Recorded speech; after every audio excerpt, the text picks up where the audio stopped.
அனைவருக்கும் வணக்கம். இது உங்கள் அரியணை police academy Thiruvarur. So TNPSC group 1ல் கேட்ட மேக்ஸிமில் டைம் அண்ட் ஒர்க்கில் கேட்ட ஒரு கேள்வி பார்ப்போம்.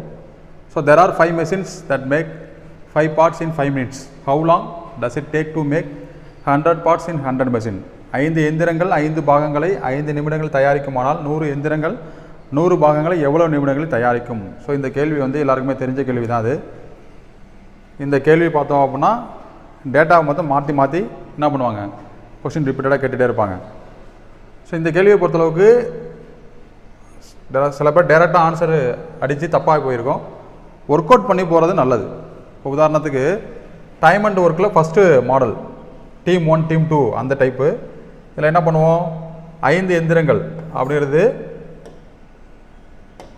மென் 1, 5 பாகங்கள் அப்படிங்கிறது work 1, 5 நிமிடங்கிறது time.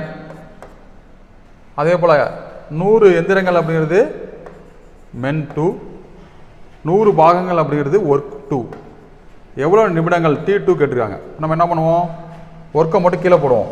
M1 T1 divide by W1 equal to M2 T2 equal to W2. So டேட்டாவை சப்ஜெக்ட் பண்ணுங்கள். ஃபஸ்ட்டு M1 பாருங்கள், 5 எந்திரங்கள் 5 நிமிடம் 5 பாகங்கள். ஸோ 100 எந்திரங்கள் எத்தனை நிமிடத்தில் 100 பாகங்களை தயாரிக்குது அப்படின்னு பார்த்தோம் அப்படின்னா, ஸோ இந்த 100 அடிச்சிடலாம், இந்த 5 அடிச்சிடலாம். ஸோ எக்ஸ் ஈக்குவல் டு பார்த்தோம் அப்படின்னா 5. ஸோ 5 அப்படிங்கிறது 5 நிமிடங்கள். 100 எந்திரங்கள் 100 பாகங்கள் 100 நிமிடங்கள் அப்படின்னு சொல்லிட்டு நிறைய பேர் அடிச்சிருப்பாங்க. ஸோ இந்த சம்மை மட்டும் ஒர்க் அவுட் பண்ணி தான் என்ன பண்ணோம், நம்ம ஆன்சர் பண்ணோம். ஸோ அடுத்த பதிவில் ஒவ்வொரு கேள்வியும் நம்ம என்ன பண்ணுவோம் பார்ப்போம். தொடர்ச்சியாக ஃபாலோ பண்ணுங்கள். உங்கள் அனைவருக்கும் வெற்றி வாழ்த்துக்கள்.